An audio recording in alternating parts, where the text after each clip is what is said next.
نحمدك يا من شرح صدورنا وإياك نصلي وإياك نستعين أما بعد فأعوذ بالله من الشيطان الرجيم بسم الله الرحمن الرحيم يا أيها الذين آمنوا قوا أنفسكم وأهليكم نارا وقودها الناس والحجارة عليها ملائكة غلاظ شداد لا يعصون الله ما أمرهم ويفعلون ما يؤمرون صدق الله العظيم. عن ابن عباس رضي الله تعالى عنهما أنهم قالوا يا رسول الله قد علمنا ما حق الوالد على الولد فما حق الولد على الوالد؟ قال أن يحسن اسمه ويحسن أدبه أو كما قال عليه الصلاة والسلام.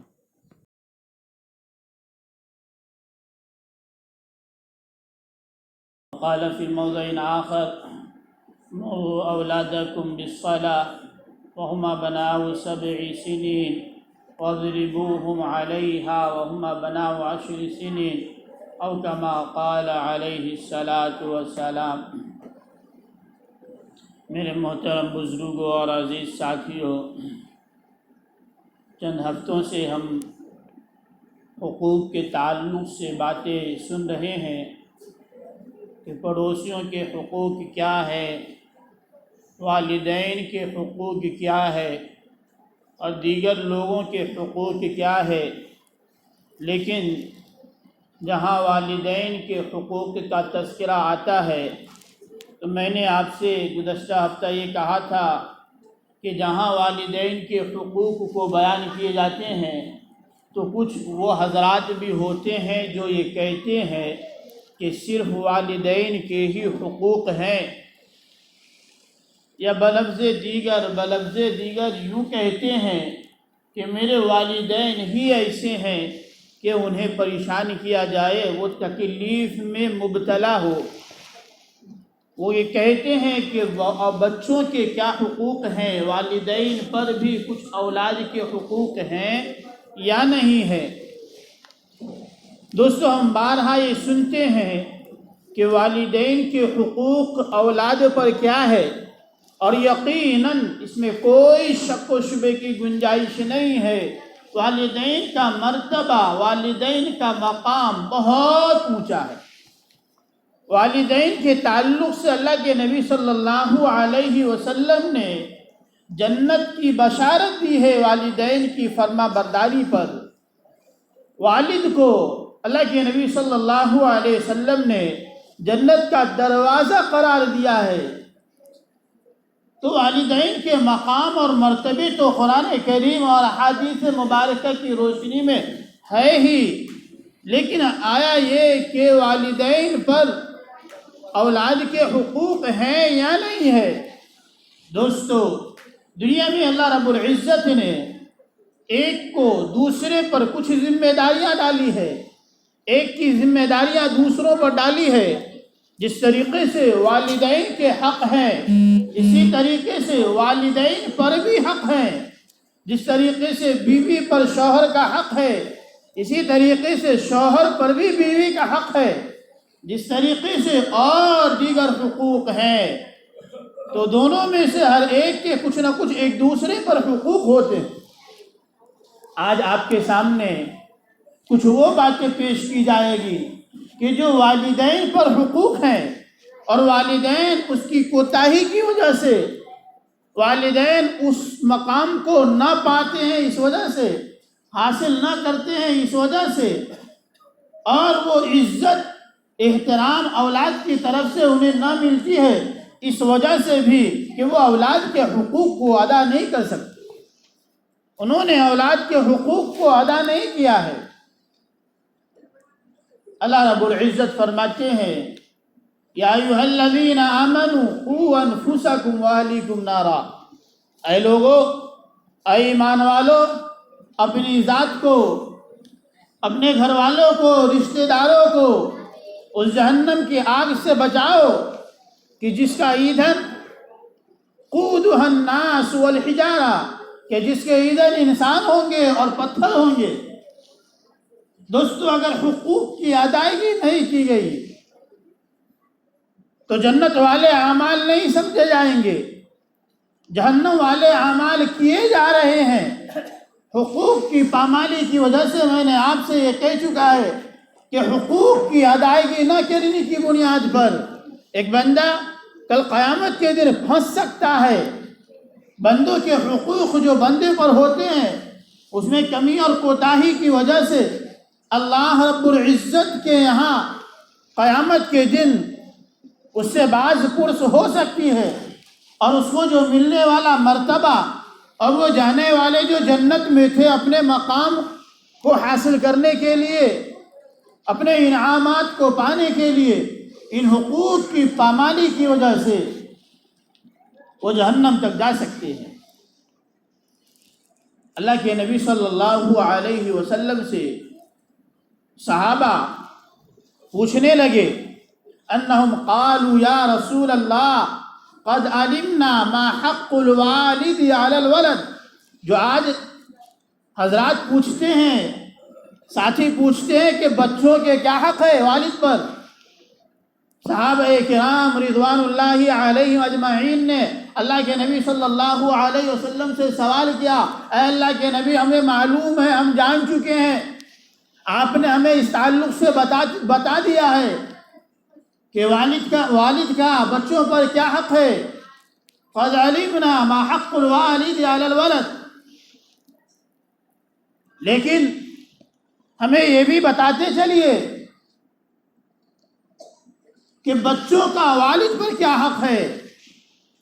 اللہ کے نبی صلی اللہ علیہ وسلم نے ارشاد فرمایا، ان یحسن ادبہ، ان یحسن اسمہ ویحسن ادبہ۔ جہاں بہت سارے حقوق ہیں، ان حقوق میں اللہ کے نبی صلی اللہ علیہ وسلم نے یہاں دو حق کا تذکرہ کیا ہے۔ اس سے پہلے ایک مرتبہ یہ بتانا چلوں کہ ایک مرتبہ حضرت عمر فاروق رضی اللہ تعالی عنہ کا دور ہے، حضرت عمر فاروق رضی اللہ تعالی عنہ کا زمانہ ہے، حضرت عمر فاروق رضی اللہ تعالی عنہ کی خلافت ہے۔ حضرت عمر فاروق رضی اللہ تعالی عنہ کی خلافت میں ایک مقدمہ پیش ہوتا ہے۔ جس طریقے سے آج لوگ یہ کہتے ہیں کہ میرا بچہ میری بات نہیں مانتا، میرا کہنا نہیں سنتا، میرے کہنے کے مطابق نہیں چلتا، میری عزت نہیں کرتا، میرا احترام نہیں کرتا، مجھے میرا جیب خرچ نہیں دیتا، میری ضرورتوں کو پورا نہیں کرتا، جس طریقے سے آج لوگ یہ کہتے ہیں، یہ کوئی نئی بات نہیں ہے۔ دوستو، آج جو یہ کہتے ہیں کہ میرا بچہ میرے ساتھ بد زبانی کرتا ہے، بد کلامی کرتا ہے اور میرے ساتھ اچھے رویے اختیار نہیں کرتا، وہ یہ واقعہ سن کر اور اپنے آپ کو پیش کرے، اندازہ لگائے کہ میرا شمار کن لوگوں میں ہے۔ حضرت عمر فاروق رضی اللہ تعالی عنہ کا زمانہ ہے۔ حضرت عمر فاروق رضی اللہ تعالی عنہ کے دور خلافت میں ایک مقدمہ آتا ہے۔ حضرت عمر فاروق رضی اللہ تعالی عنہ کے پاس ایک والد آتے ہیں، بوڑھے میاں آتے ہیں، اور حضرت عمر فاروق رضی اللہ تعالی عنہ سے شکایت کرتے ہیں،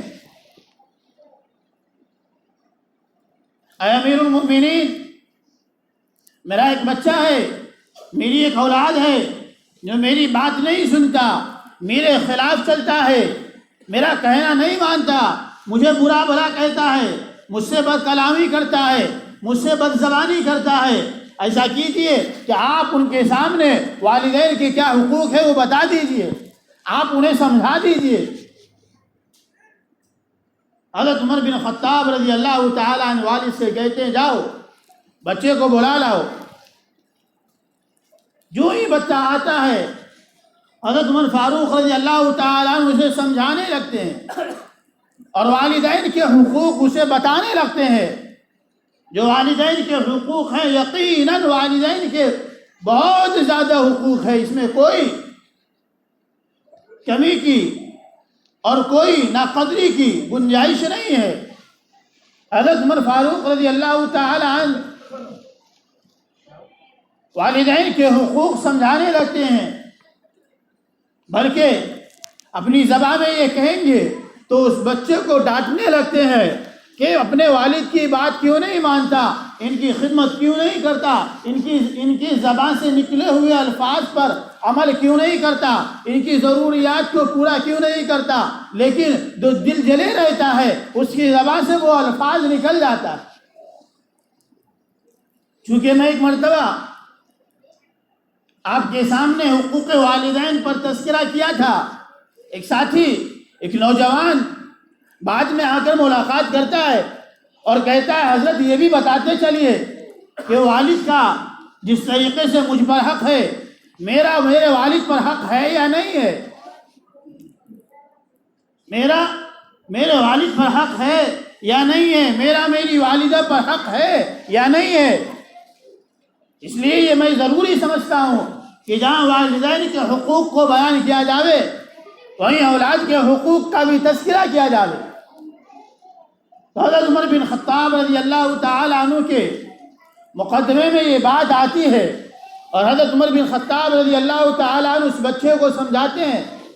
وہ بچہ کہتا ہے اولاد یہ لفظ نکالتے ہیں، اے امیر المؤمنین یہ بھی بتا دیجئے کہ اولاد کا والدین پر حق ہے یا نہیں ہے۔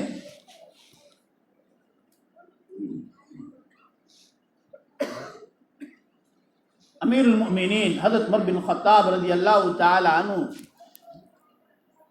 کی زبان سے یہ الفاظ نکلتا ہے یقیناً اولاد کا بھی حق ہے والدین پر۔ وہ بندہ کہتا ہے والدین کے حقوق تو ہم جان لیے، اولاد کے کیا حقوق ہے وہ بھی بتا دیجئے تاکہ مجھے بھی معلوم ہو جاوے اور میرے والد کو بھی معلوم ہو جاوے۔ ہر والد یہ چاہتا ہے میرا بچہ بہت زیادہ میرا خدمت گزار رہے، اطاعت شعار رہے، میرے فرما بردار رہے، بہت اچھی بات ہے۔ ہم بھی آپ کے تمام لوگوں کے لیے دعائیں کرتے ہیں کہ آپ کے تمام اولادیں آپ کے تعلق سے اسی طریقے سے رہے جس طریقے سے آپ چاہتے ہیں، لیکن یہ کام صرف دعا سے نہیں چلنے والا ہے۔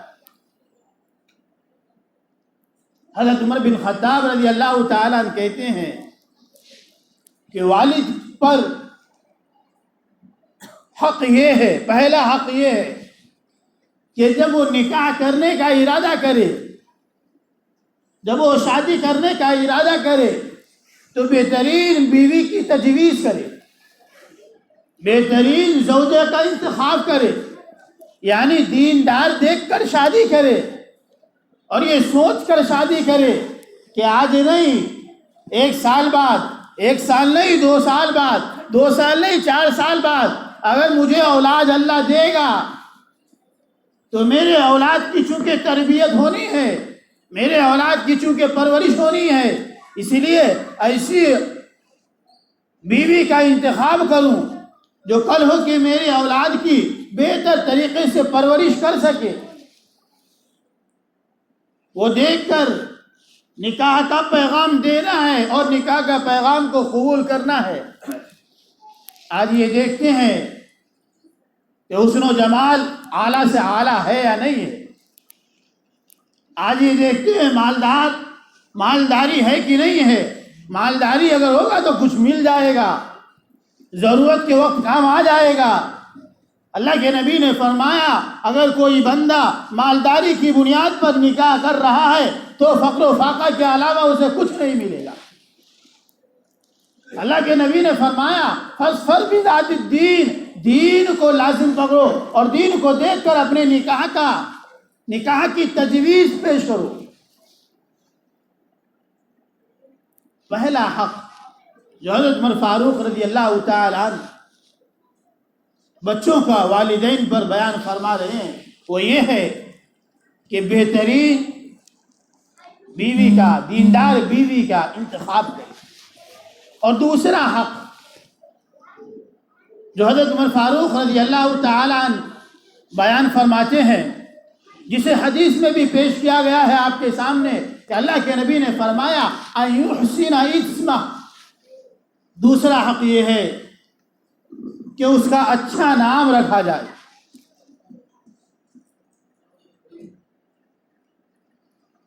اولاد کی ولادت ہوئی ہے، بچے کی پیدائش ہوئی ہے تو بہتر نام رکھا جائے۔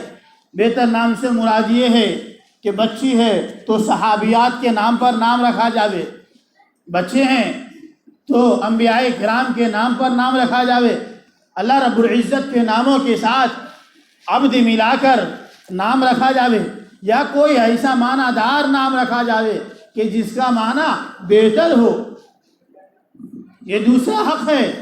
لیکن آج تو الگ ہی زمانہ ہے، آج تو لوگوں کی زبان سے یہ الفاظ نکلتے، مولانا نام بتاؤ، کیا کرنا ہے بچے کا نام رکھنا، ایسا نام بتاؤ کہ کوئی نہ رکھا ہو اب تک۔ رکھ لو عبداللہ رکھ لو، وہ تو میرے بھانجے کا نام ہے۔ عبد الرحمن رکھ لو، وہ تو بھتیجے کا نام ہے۔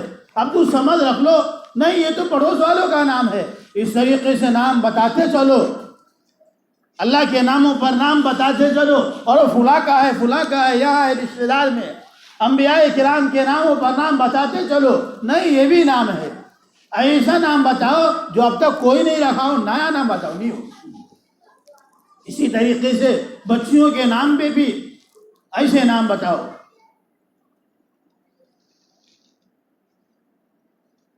اگر کوئی ایسا نیا نام نہیں بتایا جاتا اور اس سے یہ کہا جاتا ہے کہ دیکھو دو چار نام خود سے آپ تجویز کر لو۔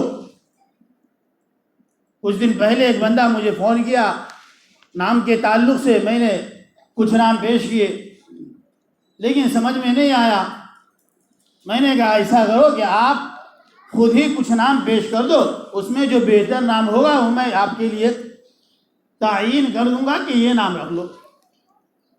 وہ بندہ ایک نام لاتا ہے اور پیش کرتا ہے، اس کا معنی پوچھتا ہے، یہ چل رہا ہے، اور نام کا معنی پوچھنے کے بعد جب نام بتایا جاتا ہے تو کہتا ہے کہ اس کا نام کہاں سے لیے بھائی؟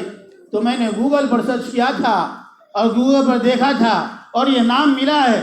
اگر گوگل پر تمہیں نام مل گیا تو گوگل پر اس کے معنی بھی مل جاتے، گوگل پر معنی سرچ کر کے اور نام کے معنی بھی خود کیوں نہیں لے لیے؟ تو دوستو آج نام رکھا جاتا ہے تو ایسے نام رکھے جاتے ہیں جو بے معنی ہے، با معنی نہیں ہے۔ گوگل پر نام سرچ کر کے اور لکھ دیا جاتا ہے۔ گوگل والے ضروری ہے، یقین ہے کہ ہر بات وہ سچ بتائے گا؟ نہیں بتائے گا۔ حضرت عمر بن خطاب رضی اللہ تعالیٰ عنہ کہتے ہیں کہ والد پر دوسرا حق یہ ہے کہ بہتر نام کی تجویز کرے۔ اللہ کے نبی صلی اللہ علیہ وسلم ارشاد فرماتے ہیں صحابہ کے پوچھنے پر کہ والد پر حق یہ ہے کہ بچوں کا نام بہتر نام رکھے۔ اور تیسرا حق جو حضرت عمر بن خطاب رضی اللہ تعالیٰ عنہ کہتے ہیں اور اللہ کے نبی صلی اللہ علیہ وسلم جو ارشاد فرماتے ہیں والدین پر اولاد کے حقوق کے اعتبار سے، کہ تیسرا حق یہ ہے ان یحسن ادبا، اللہ کے نبی نے فرمایا کہ اسے بہترین ادب سکھائے۔ حضرت عمر بن خطاب رضی اللہ تعالیٰ عنہ سے کہتے ہیں کہ اسے دینی تعلیم سکھائے۔ جو بندہ آیا تھا، جو بچہ آیا تھا، جو باپ اپنے اولاد کو لے کر آیا تھا، وہ لڑکا کہتا ہے حضرت اس نے میرے تینوں حقوق کو ادا نہیں کیا۔ جو میری والدہ ہے، میرا باپ نے جس سے شادی کیا تھا وہ تو ایک مجوسی ہے، وہ تو بدکار ہے، صحیح عورت نہیں ہے، اس نے تو پہلے حق کو میرے ضائع کر دیا۔ آپ نے کہا بہتر نام رکھے، اس نے میرا نام رکھا جعل نام رکھا، جعل۔ اس وقت تو ٹیکنالوجی کا اور گوگل کا زمانہ نہیں تھا، لیکن اس وقت کا نام جعل رکھا گیا۔ کیا معنی ہے؟ جعل کے معنی ہیں گوبریلے۔ گوبر ہوتا ہے، اس کو ایک کیڑا ہوتا ہے، اسے دھکا دے دے کر آگے تک لے کے جاتا ہے، دیکھے ہوں گے، اسے کہتے ہیں گوبریلے۔ تو میرا نام رکھا جعل، جو معنی صحیح نہیں ہے، اس نے میرے دوسرے حق کو بھی ضائع کر دیا۔ اور تیسرا میرا حق جو تھا آپ نے کہا اسے دینی تعلیم سکھائے، ادب سکھائے، مجھے تو ایک حرف بھی انہیں بتایا نہیں۔ حضرت عمر بن خطاب رضی اللہ تعالیٰ غصہ ہو جاتے ہیں اور والد کو کہتے ہیں جا چلا جا، جا چلا جا، تو اس قابل نہیں ہے، تو اس لائق نہیں ہے کہ تیری اولاد تیری اطاعت اور فرما برداری کرے۔ تو نے جب اولاد کے حقوق کو ادا نہیں کیا تو اولاد سے کیسی طمع اور امید رکھتا ہے کہ اولاد تیرے حقوق کو ادا کرے گا؟ دوستو، میں نے آپ کے سامنے ابتدا میں یہ الفاظ کہے تھے کہ جس طریقے سے والدین کے حقوق اولاد پر ہے، اسی طریقے سے اولاد کے حقوق بھی والدین پر ہے۔ اور یہ صرف 3 حق نہیں ہے، پوری زندگی میں بہت سارے حقوق والدین پر بھی اولاد کے ہیں۔ وہ تمام حقوق کو معلوم کر کے والدین کی یہ ذمہ داری ہے کہ ان حقوق کو ادا کرے۔ جب والدین اپنے حقوق کو ادا کر دیں گے تو اللہ رب العزت کی ذات بابرکات سے امید ہے کہ عمر جب ڈھلے گی، جوانی جب ختم ہوگی تو شکایت کی نوبت نہیں آئے گی اور وہ والدین اولاد کے لیے آنکھوں کے ٹھنڈک بن جائیں گے۔ دوستو، اس لیے ہمیں اس بات پر دھیان دینے کی ضرورت ہے کہ اولاد کے حقوق ہم پر کیا ہے۔ ہمیں ان حقوق کو ادا کرنے کی کوشش کرنی ہے تاکہ کل ہو کے جب بچہ جوان ہو جاوے اور اس عمر کو پہنچ جاوے کہ مجھے میرے اولاد کی ضرورت پڑے تو مجھے اولاد کی طرف سے کوئی بد کلامی اور بد زبانی سننے کی نوبت نہ آئے۔ اس لیے ہمیں کا ہر بندہ جو اس وقت اس عمر میں والد بننے کو ہے یا جوان ہے اور نکاح کرنے کو ہے، وہ اس ارادے سے شادی کرے کہ اور اس بہتر بیوی کا اس سوچ کر انتخاب کرے کہ کل ہو کر جو اولاد آئے گی اس کی بہترین تربیت والدین کے اعتبار سے کی جائے گی۔ اور جو آج نوجوان ہے وہ والدین کی خدمت اس وجہ سے کرے کہ کل ہو کر میں بھی کچھ بچوں کے باپ ہو جاؤں گا، میرے بھی کچھ اولاد ہوں گے، وہ کل ہو کے میری بھی اطاعت اور فرما برداری کریں گے۔ اللہ رب العزت جن جن کے حقوق ہم پر ہے ان تمام کی حقوق کی ادائیگی کی توفیق عطا فرمائے۔ آمین۔ وآخر دعوانا الحمدللہ۔ جو حضرات سنت نہیں پڑھے وہ سنت